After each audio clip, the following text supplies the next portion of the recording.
ప్రభుత్వ విప్ బీర్ల ఐలయ్య తీవ్ర వ్యాఖ్యలతో బీఆర్ఎస్ నేత కేటీఆర్ పై విరుచుకుపడ్డారు.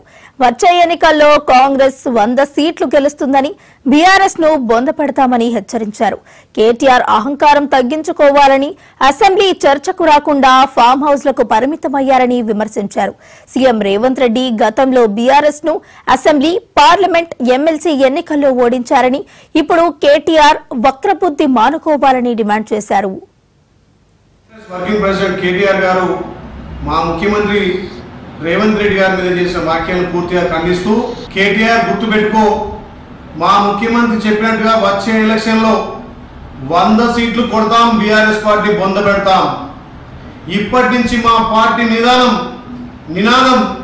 100 సీట్లు కొట్టడం, బీఆర్ఎస్ పార్టీ బొంద పెట్టడం.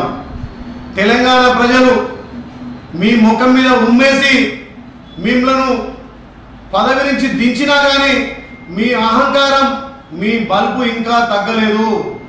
తెలంగాణ ప్రజలు చీకొట్టి అసెంబ్లీలో మీకు 39 సీట్లకు పరిమితం చేసి, పార్లమెంట్లో గుండు సున్నా ఇచ్చి, ఎమ్మెల్సీలో కనీసం మీకు క్యాండిడేట్ కూడా దొరకనట్టుగా చేసినటువంటి మీ పార్టీ మనుగడలేని పార్టీ.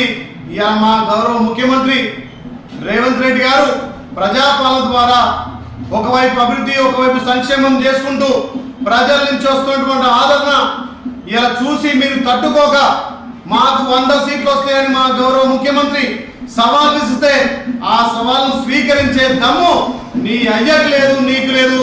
నువ్వు బచ్చగాడివి. మా ముఖ్యమంత్రి తోటి నువ్వు చర్చలా తెలంగాణకు సంబంధించినటువంటి అన్ని విషయాలను అసెంబ్లీ సాక్షిగా చర్చిద్దాం. మీ అయ్యను అసెంబ్లీకి రమ్మంటే ప్రతిపక్ష హోదా నిర్వహించలేని మీ అయ్యా నువ్వు ఫామ్ హౌస్ పరిమితం అవుతాడు. మీ అయ్యా నువ్వేమో గెస్ట్ హౌస్ పరిమితం అవుతావు. నువ్వా మా ముఖ్యమంత్రితో చర్చలు చేసేది? నీకు సిగ్గు శరం, నీకు ఇంకా బల్బు తగ్గలే. నీ అహంకారాన్ని చూసి తెలంగాణ ప్రజలు మిమ్మల్ని ఇంట్లో కూర్చోబెట్టినా ఇంకా దూరం